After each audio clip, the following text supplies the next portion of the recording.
Boa noite, pessoal. Hoje nós vamos dar continuação ao tema de cartografia que nós vimos na última quinta-feira. Bom, por que eu preferi que nós víssemos essa continuação aqui pelo computador, né? De forma virtual? Porque é um tema que vai envolver muitas figuras gráficas, muitos desenhos, mapas, e eu sinto que no quadro vocês não entenderiam tão bem, né? Eu não teria, assim, num desenho bem, não ficaria tão explícito para que vocês conseguissem entender. Eu acho que aqui a gente tem mais ferramentas para esse conteúdo, para a gente conseguir entender melhor de forma virtual. Vamos lá. Na quinta-feira nós vimos alguns conceitos básicos, como longitude, latitude, vimos alguns cálculos de hora, mas foram coisas bem básicas, né? Não foi nada tão aprofundado. Bom, inicialmente a gente vai começar definindo o que é um fuso horário, né? Nós chegamos a fazer um cálculo de hora, mas não falamos muito bem sobre o que era um fuso horário, nem nada do tipo. Bom, de forma mais básica possível, de forma mais simples possível, fuso horário são zonas horárias convencionadas pelo estudo das longitudes. De forma mais explícita, seria o horário baseado na longitude. Eu consigo mostrar isso para vocês melhor com essa figura. Bom, vocês lembram, né, que a longitude ela vai num gradiente de 0 graus a 180 graus, tanto a leste quanto a oeste. E a gente chama esse grau zero da longitude de meridiano de Greenwich. É uma zona que é o grau zero e ela vai tanto iniciar a contagem de grau para leste quanto para oeste. Bom, com essa figura aqui, nós podemos ver algumas particularidades. Aqui você tem os horários de fuso, né? No caso aqui, mais 1 hora, mais 2 horas, mais 3 horas, e aqui tendendo a ser negativo, tudo em relação ao meridiano de Greenwich. E uma coisa engraçada dessa figura é que ela está direto em prova de vestibular. No Enem, se eu não me engano, tem uns 3 anos atrás, ou 4 anos, caiu essa figura. Não é essa aqui de fato, mas é uma figura bem parecida com essa. Bom, e para que eu estou mostrando essa figura para vocês? Vai ser interessante a gente analisar uma questão aqui com ela. Vamos lá. Bom, vamos pensar que eu estou aqui no Rio de Janeiro. Eu sei o horário daqui do Rio de Janeiro, só que eu quero saber o horário lá em Pequim. Só sabendo a hora exata aqui no Rio de Janeiro e contabilizando o número de fusos de distância entre esse daqui, no caso o fuso aqui do Rio de Janeiro é o fuso de -3, né? Que também é o fuso de boa parte do Brasil. Eu vou contabilizar essa distância desse fuso até o fuso de Pequim. Então vamos contar. Vamos contar a partir desse daqui. Ó. 1, 2, 3, 4, 5, 6, 7, 8, 9, 10, 11. Então são 11 fusos de distância entre o Rio de Janeiro e Pequim. Bom, a partir disso, eu consigo saber o horário em Pequim. Vamos lá, como que a gente vai fazer esse cálculo? Eu vou abrir aqui o bloco de notas. Então vocês anotem aí que a gente tem 11 fusos de distância. De novo, estamos aqui no Rio de Janeiro, né, no fuso de -3, vamos contar até chegar a Pequim. Então vai ser 1, 2, 3, 4, 5, 6, 7, 8, 9, 10, 11. 11 fusos de distância. Anotem aí que nós estamos a 11 fusos de distância. Eu vou abrir aqui agora o bloco de notas. Já tenho anotado, ó, 11 fusos de diferença entre Pequim e Rio de Janeiro. São 18 e 21. Então nós vamos adicionar esses 11 fusos. Então eu vou escrever aqui, ó, adicionar os 11 fusos no horário atual. Ou seja, vou pegar esses 11 fusos de diferença e vou somar a esse horário que eu tenho aqui no Rio de Janeiro. Ó, já são 18h22. Então eu vou adicionar 11 vezes. Cada fuso corresponde a 1 hora.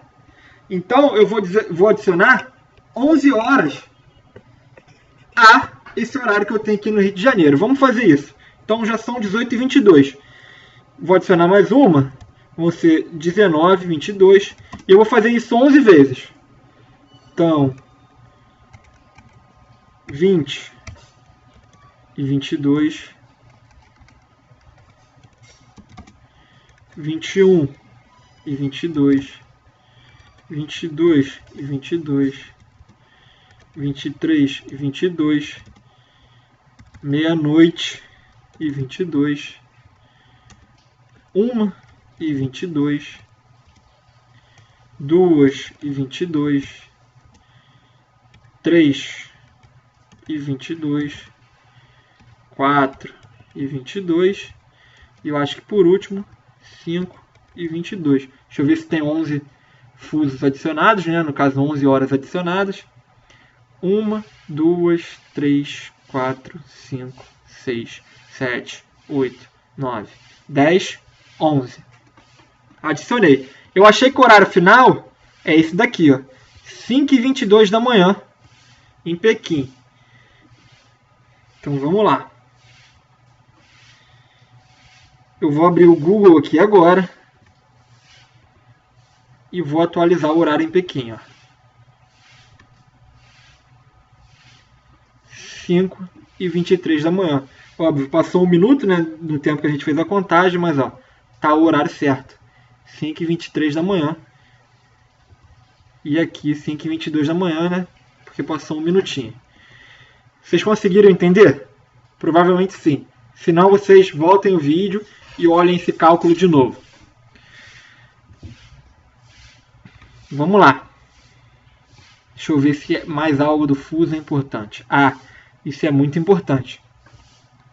Enquanto aqui no Brasil, vou só alterar aqui, vou botar já 5h24, porque aqui são 6h24 já da tarde. Enquanto aqui no Brasil já são 6h24 da tarde, lá em Pequim já é 5h24 da manhã do dia 21 de setembro de 2020. Ou seja, enquanto a gente está aqui ainda no dia 20 de setembro, lá em Pequim já é o dia 21 de setembro e já são 5h24 da manhã.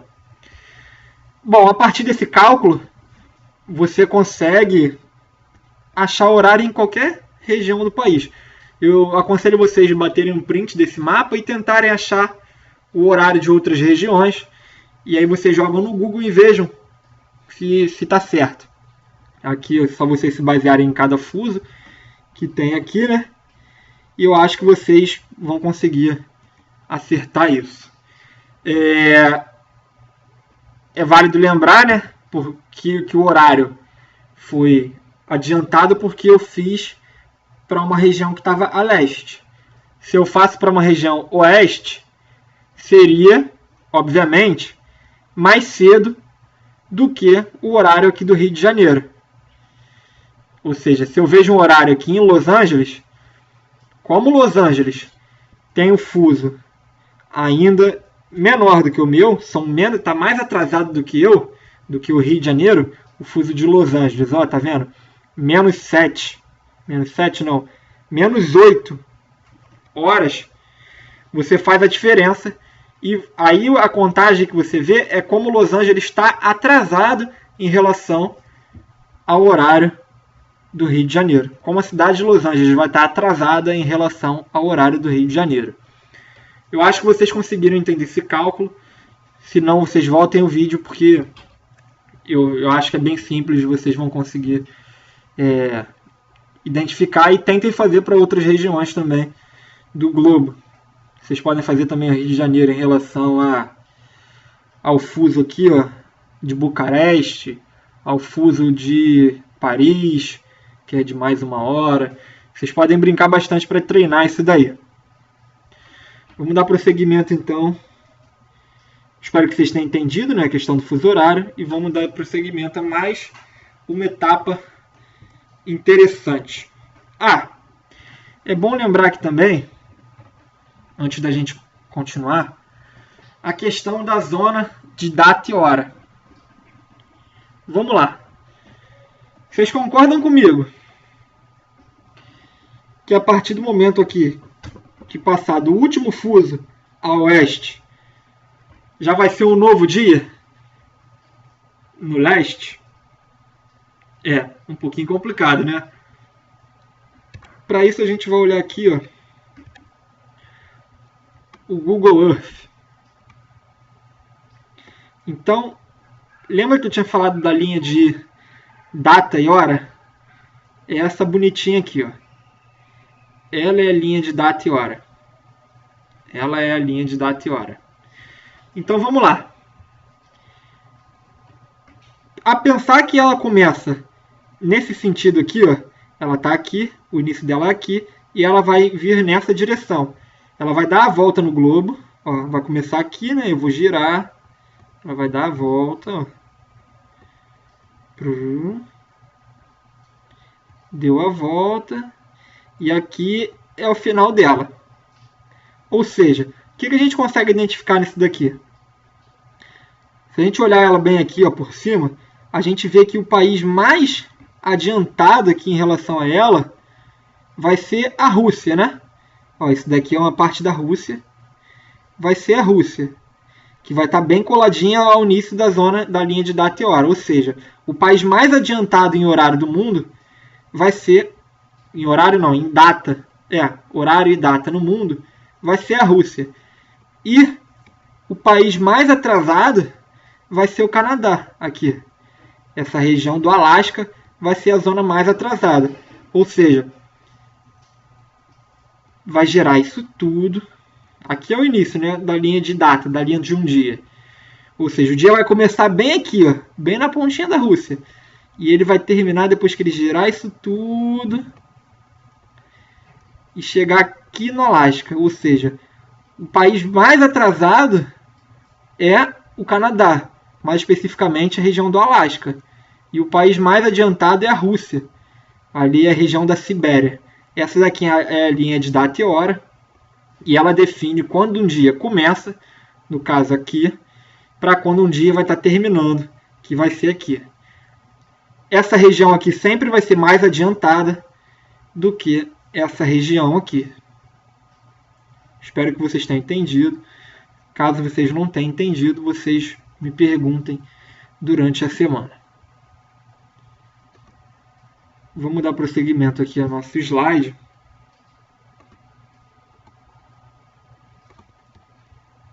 Então vamos lá. Então, treinem esses cálculos e vamos dar continuação a esse assunto. Bom, a gente pode definir não, né? A gente pode... Esse slide está com um pequeno erro, porque não é escala gráfica. Aqui vocês alterem o nome para escalas cartográficas. Aqui vocês vão alterar para escalas cartográficas. Vocês provavelmente vão estar anotando no caderno e anotem escalas cartográficas. Bom, o que são as escalas cartográficas? Eu vou fazer uma alteração aqui com vocês. Ó, escalas cartográficas. Vamos voltar para a apresentação. O que são as escalas cartográficas? Basicamente, essa é a definição. É a proporção entre o desenho e a superfície real. O que isso significa?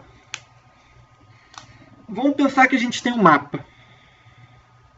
E eu vou especificar isso mais nas divisões que essa escala cartográfica tem. Ela pode ser dividida em escala numérica e escala gráfica. Então, escala cartográfica é a proporção entre o desenho e a superfície. Vamos olhar aqui a partir da escala gráfica. Vamos lá. Eu tenho um mapa do Brasil. Aí ele está dividido em regiões, né? Região Norte, região Nordeste, região Centro-Oeste, Sudeste e Sul. Eu desenhei ele em determinada dimensão, né? Aqui, vamos supor, essa imagem pode ter 3 centímetros por... 3 centímetros não, pode ter 10 centímetros por 15 centímetros. Eu desenhei ele dentro de uma escala de área do desenho, né? O desenho tem uma dimensão. O que eu faço? A escala do gráfico é como essa dimensão do desenho vai estar relacionada à dimensão real, ou seja, a dimensão real, aqui no caso do Brasil, né? Das regiões do Brasil. E como que eu consigo ter essa escala? Vamos lá. Aqui a gente tem a escala gráfica. A escala gráfica, ela representa em forma de gráfico cada parte cada parte do gráfico equivale a uma medida real. Ou seja, para vocês entenderem isso daqui. Vamos pensar que eu pego uma régua e coloco isso daqui. Isso daqui é o gráfico que eu cito ali na definição. Eu pego isso daqui, venho com uma régua e coloco aqui. E aí, isso daqui vai equivaler 1 centímetro da minha régua. Que eu coloquei aqui, minha régua, isso daqui vai equivaler a 1 centímetro da minha régua. Vocês estão vendo que a medida está em quilômetro? Ou seja, 1000 quilômetros, 500 quilômetros, 0 quilômetros. O que isso significa? Eu peguei aqui e vi que 1 centímetro da minha régua vai valer 500 quilômetros. Se eu pegar minha régua e botá-la aqui no gráfico não, aqui no mapa, 1 centímetro da minha régua vai valer 500 quilômetros de distância. Ou seja, vamos ver de forma assim mais simples. Se eu pego a minha régua e coloco ela aqui, e a distância entre Rio de Janeiro e Espírito Santo seja de 1 centímetro, isso significa que essa distância em medidas reais vai ser de 500 quilômetros. Então a gente volta no gráfico, no slide anterior, e aí a gente vê de novo essa definição. Ou seja, é a proporção entre o desenho e a superfície real. E aqui nada mais é que a proporção entre o desenho para o dado real, né? Para a superfície real. Então, se eu boto a régua aqui, eu vejo que isso tem 1 centímetro e mede 500 quilômetros. Se eu boto a régua aqui no mapa e tenho 1 centímetro, essa distância de 1 centímetro na régua vai ser equivalente a 500 quilômetros de superfície real, entendeu? Vão ser 500 quilômetros reais. E a gente tem 2 tipos de escalas. A gente tem a escala gráfica e a escala numérica. Inicialmente, a gente vai ver a escala gráfica. Bom, vamos lá. O que é a escala gráfica? Bom, são escalas representadas em forma de gráfico, ou seja, o gráfico que eu digo aqui é isso daqui, tá vendo? São escalas representadas em forma de gráfico e cada parte desses gráficos equivale a uma medida real. Foi o que eu disse para vocês. Se isso daqui tem 1 centímetro e eu sei que esse gráfico aqui ele está, 1 centímetro significa 500 quilômetros, eu estou dizendo que a representação aqui, 1 centímetro na minha régua, vai ser equivalente a 500 quilômetros. Eu acho que deu para vocês entenderem. Eu tenho também um outro tipo de escala, que é a escala numérica. A escala numérica ela vem com outra configuração. Ela sempre vai apresentar esse modelo aqui. Ó. O que isso significa? Isso daqui é a dimensão do gráfico. Do gráfico não, perdão. Isso daqui é a dimensão do mapa. O que isso significa? Para cada 1 centímetro desse mapa desenhado, vai ser equivalente a, acho que aqui são 25 milhões. Vai ser equivalente a 25 milhões de centímetros reais. De novo, Se eu pego uma régua e vejo a distância de 1 centímetro, se eu pego uma régua e coloco ela aqui no gráfico não, no mapa, pego uma régua e coloco ela aqui no mapa, e conto 1 centímetro nessa régua, isso vai ser equivalente a 25 milhões de centímetros reais, entendeu? De centímetros verdadeiros. No caso, aquela distância ali, aqui no mundo real, equivale a 25 milhões de centímetros. É uma distância de 1 centímetro, uma proporção de 1 centímetro para 25 milhões de centímetros. É interessante que vocês vejam uma coisa. Aqui ele dá um zoom no Rio de Janeiro. Ele dá um zoom no Rio de Janeiro. E, se eu não me engano, é sim o Rio de Janeiro. Tenho quase certeza. Bom, enfim, ele dá um zoom aqui, possivelmente no Rio de Janeiro. E vocês veem que ele consegue ter com mais clareza o Rio de Janeiro. Ele vai estar mais detalhado do que as outras regiões. Aqui eu consigo ver os municípios, as cidades que compõem o Rio de Janeiro. E ela vai estar mais detalhada do que esse mapa geral aqui. Qual que é o segredo? E eu espero que você já tenha reparado. A escala diminui.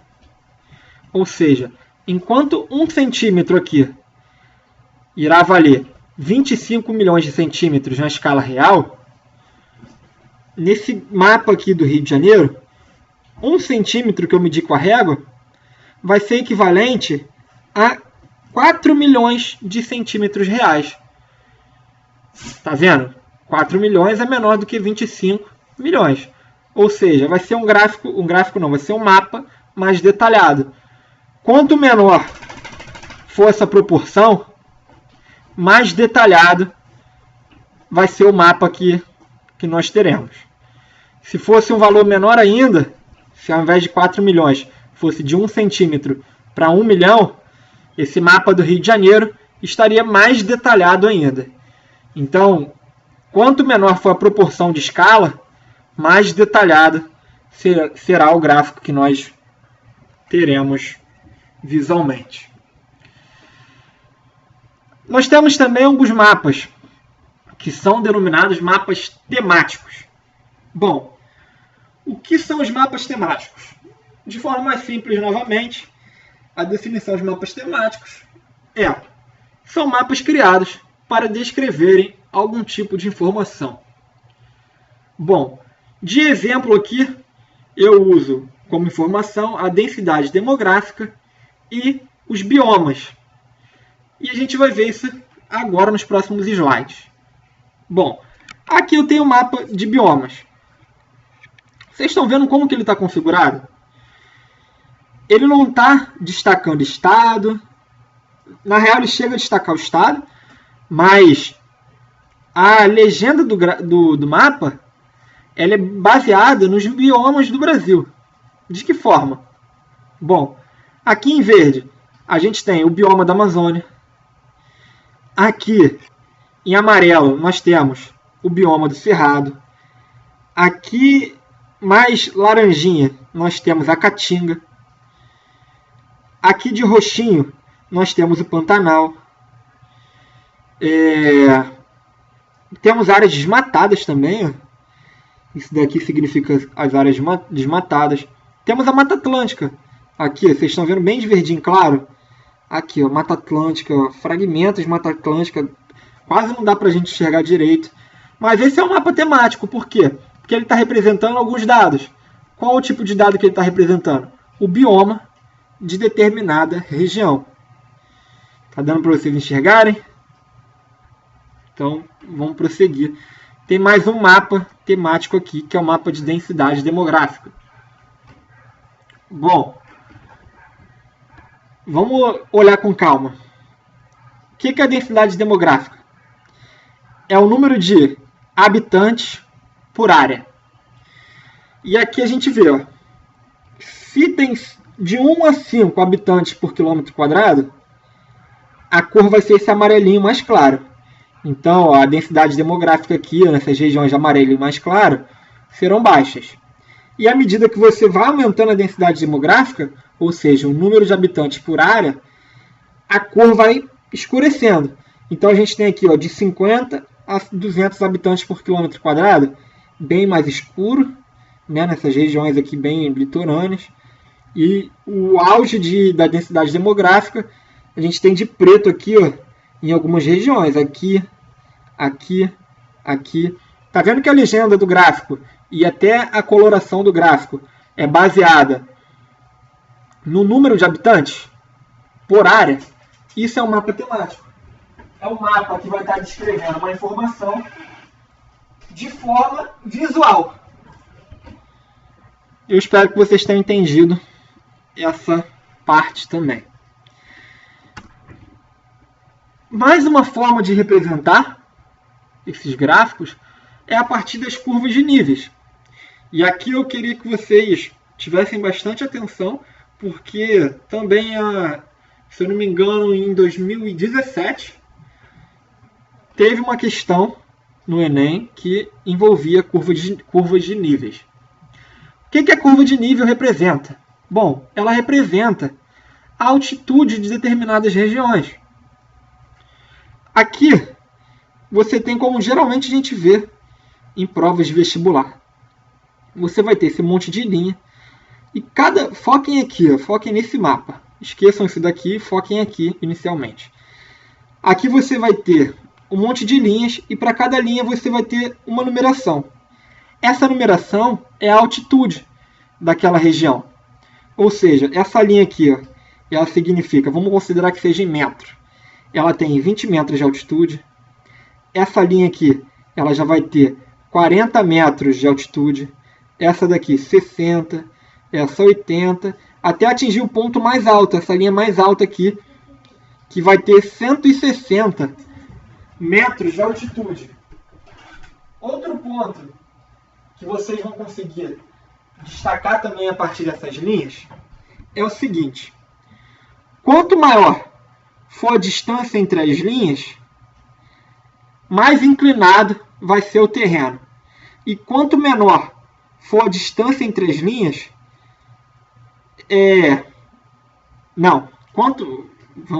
vamos repetir. Quanto maior for a distância entre as linhas, menos inclinado vai ser o terreno. E quanto menor for a distância entre essas linhas de altitude, mais inclinado será o terreno. Então a gente tem aqui, ó, essas duas linhas, entre a de 140 e a de 120, a gente tem um ponto que tem uma inclinação bem alta. Dá para vocês identificarem aqui. A gente tem um ponto com uma inclinação bem alta. Na real, é o ponto mais inclinado, se a gente for reparar, desse mapa aqui. E tem alguns pontos que a inclinação vai ser bem baixa, né? Vocês estão vendo a distância aqui, ó, de 120 para 100? Ó, vai ter pouca inclinação. Olha a distância das linhas. E aqui nesse mapa não, né? Nessa figura a gente consegue ver essa representação aqui, ó, em termos de altitude. Ó, 160 seria isso daqui, 140 seria isso daqui, essa faixa, 120 essa faixa, 100 essa faixa e assim por diante. É bom que vocês entendam isso porque é muito importante para o entendimento dos mapas e para a questão de mapas no vestibular. É muito cobrado. Por último, nós temos a anamorfose. Isso é uma forma mais específica de projeção dos gráficos, não, gente. Perdão, estou repetindo a palavra dos gráficos muitas vezes. Por ter falado naquele momento, fiquei com essa palavra na minha mente. Dos mapas. A anamorfose é uma forma de representação e projeção dos mapas. Bom, ela não considera escalas. E ela possui distorções proporcionais aos dados que o mapa irá trabalhar ou representar. Vamos entender isso.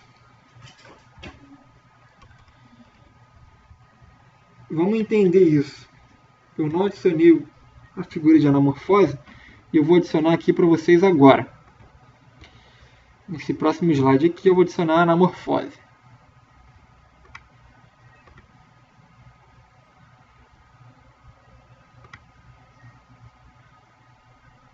anamorfose.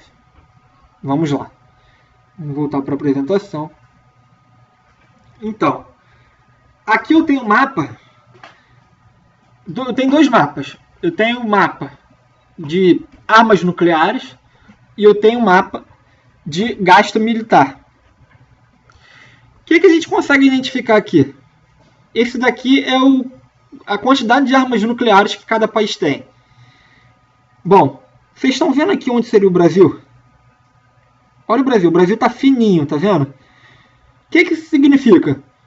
Que em termos de arma nuclear, o Brasil tem muita pouca relevância. O Brasil não tem nada de arma nuclear. Em compensação, os Estados Unidos, que é um país que tem muitas armas nucleares, olha só, ele está gigante no mapa, ele está totalmente distorcido. Significa que ele tem muita arma nuclear. O Canadá também aparece com bastante arma nuclear. A Rússia aqui, ó, aparece também bem distorcida, bem grande. Significa que ela tem bastante arma nuclear. Em compensação, a África aqui, ó, ela, como o Brasil, ela também aparece, ó, bem fininha. Significa que na África você tem poucas armas nucleares, você tem pouca importância para a arma nuclear. Nessa outra figura aqui, né, nesse outro mapa, você tem como dado os gastos militares. Aqui você vê que o Brasil ele já aumenta um pouco de tamanho, né? Então ele tem assim um gasto militar considerável, mas aqui ó, os Estados Unidos continua liderando com gasto militar. Você está vendo o tamanho dos Estados Unidos? Liderando, está bem grande.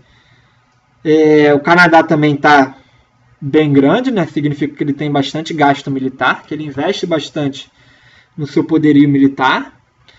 Você tem aqui a região do México, ó, bem fininha, ou seja, significa que o gasto militar deles é bem baixo. A África aqui, ó, também boa parte da África continua bem fina, significa que eles têm pouco gasto militar. E esse é o tipo de mapa da anamorfótico. Anamorfótico ou anamorfético. Ele expressa, ele representa o gráfico não baseado em escalas, mas baseado em algumas informações. Nesse caso aqui, a quantidade de armas nucleares de cada país e nesse caso aqui, o gasto militar de cada país. Ou seja, cada país que gastou mais com poderio militar vai ter seu tamanho maior. Em compensação, os países que gastaram pouco vão ter seu tamanho menor. Bom, essa foi a aula para completar a cartografia. Tem mais coisa, mas esses são os temas principais que nós temos comumente em vestibular. Então, eu acho que vocês têm que focar nisso. Foquem naqueles cálculos de fuso horário, caem muito. E isso daqui que a gente viu são os pontos principais que a gente tem em vestibular e principalmente no Enem. Então, eu espero que vocês tenham gostado. Qualquer dúvida, vocês falem comigo pelo WhatsApp. Anotem as dúvidas e se não quiserem mandar pelo WhatsApp, a gente resolve na sala de aula durante a semana. Tentem fazer alguns exercícios. Eu vou mandar alguns exercícios para vocês aí em breve, relacionados a essa aula. E se dediquem. Isso aí, gente. Bom fim de semana para vocês.